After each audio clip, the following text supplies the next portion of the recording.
Charlie Dickens, chapter 38, entitled Fish and Chips.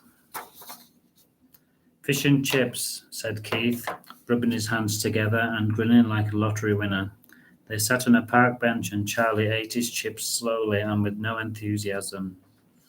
He tried to open up about his mum, but every time he did, Keith just turned up the portable radio and he listened intently to the racing results. Charlie sighed a big sigh. He felt trapped and there was nothing that he could do about it. Come on, Beauty, Keith shouted as Charlie dropped the chips onto the floor. Charlie could hear the pounding of the hoofs, and the commentator's voice was blaring out so loud in the pad that it was almost as if they were at the races. Keith got louder. It was embarrassing. Come on, Beauty, he shouted in between big bites of fish. Then he was on his feet and the chips were flying everywhere. As he waved his arms about in excitement, the commentator's voice grew louder and more excited as the horses thundered over the finish line. Yes, I've won, cried Keith, and Charlie tried to smile and to look pleased for him, but it was difficult. I must have won £200, said Keith ecstatically. Whoopee, thought Charlie. This is the best day ever, said Keith, without a thought for Charlie's suffering. And although Charlie didn't have a violent bone in his body, he was tempted to punch him. All that he could think about was his mum, but he knew that he was the only one doing the worrying. It was getting cold and Charlie just wanted to go home.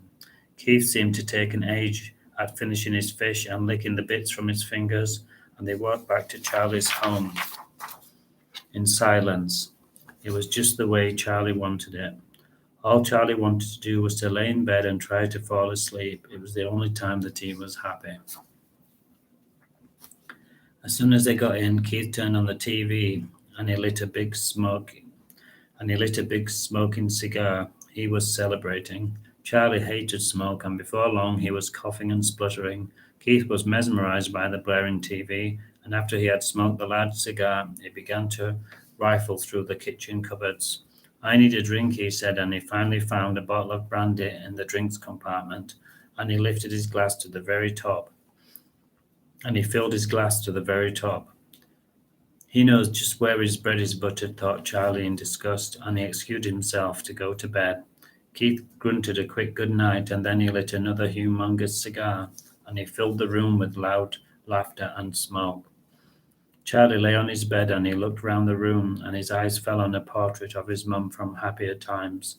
Tears welled up in his eyes, and he didn't feel ashamed as they rolled down his tender cheeks, and all he could think about was his mum in hospital and of how much he needed her back.